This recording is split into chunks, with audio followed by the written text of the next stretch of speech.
అనుదిన నిత్యజీవపు మాటలు. దేవుని అతి పరిశుద్ధమైన నామమునకు మహిమ కలుగునుగాక. దేని వాక్యాన్ని చదువుకుందాము. దేవుని కృపా మహాదైశ్వర్యమును బట్టి ఆ ప్రియుని యందు ఆయన రక్తము వలన మనకు విమోచనము అనగా మన అపరాధములకు క్షమాపణ మనకు కలిగి ఉన్నది. ఎఫెసీయులకు రాసిన పత్రిక 1వ అధ్యాయము 7వ వచనం. ఈ లోకములో నీతిమంతుడు ఒక్కడును లేడు, పాపము చేయనివాడు ఒక్కడును లేడు. అయితే రక్తము చిందించకుండా ఈ పాపానికి విమోచన దొరకదు. అందుకే మనుషులు బలులర్పిస్తున్నారు, కానీ పాప విమోచన వాటి వలన సాధ్యము కాదు. ఎందుకంటే ఏ గొర్రె ఏ పశువు మన కొరకు చనిపోవడానికి ముందుకు రాదు.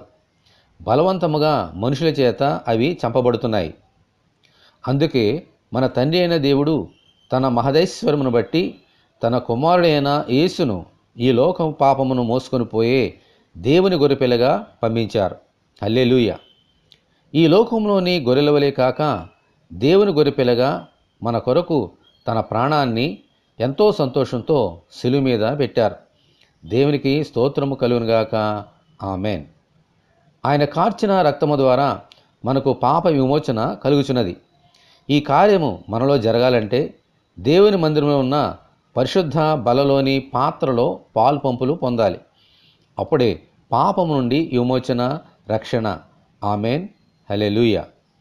ప్రభువా, మా పాపము నుండి విమోచన పొందినట్లు, మీ పరిశుద్ధ రక్తములో పాలుపంపులు పొందినట్లు, మీ మందిరానికి అలక్ష్యము చేయక వచ్చినట్లు దయచేయమని ప్రభువు అయిన యేసుక్రీస్తు ద్వారా మనమందరము దేవుని ప్రార్థన చేసుకుందాము. దేవా, ఇగో తండ్రి, నీ ప్రియ కుమారుడైనటువంటి యేసుక్రీస్తుని, మా రక్షకుడైనటువంటి యేసుక్రీస్తుని లోక పాపమును మోసుకొని పోవు దేవుని గొర్రెపిల్లగా ఈ లోకంలో అభిషేకించి పంపించావు. మా పాపాలన్నిటినీ ఆయన మోసుకొని మా పాపమునకు విముక్తి ప్రసాదించారు నాయనా, నీ కొందనాలు.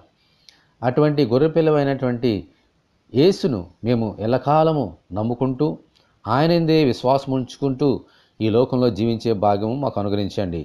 నీ పరిశుద్ధ బలలో అనగా యేసుక్రీస్తు యొక్క పరిశుద్ధమైన రక్తంలోను, యేసుక్రీస్తు యొక్క పరిశుద్ధమైన శరీరంలోను పాలు పంపులు పొందుచు అనుదినము మేము చేస్తున్న పాపములకు పాప క్షమాపణ పొందుకొనుచు నీ చిత్తానుసారంగా నీ బిడ్డలుగా ఈ లోకంలో జీవించే భాగ్యము, నీ మందిరానికి వచ్చి నిన్ను సేవించి ఆరాధించే భాగ్యము, నీ వాక్యం వినే భాగ్యము, నీ బలలో చేవేసే భాగ్యము మా అందరికీ, నీ వాక్యం వింటున్న నీ బిడ్డలందరికీ దయచేయమని యేసు అతి పరిశుద్ధమైన నామములో ప్రార్థన చేయుచున్నాము తండ్రి.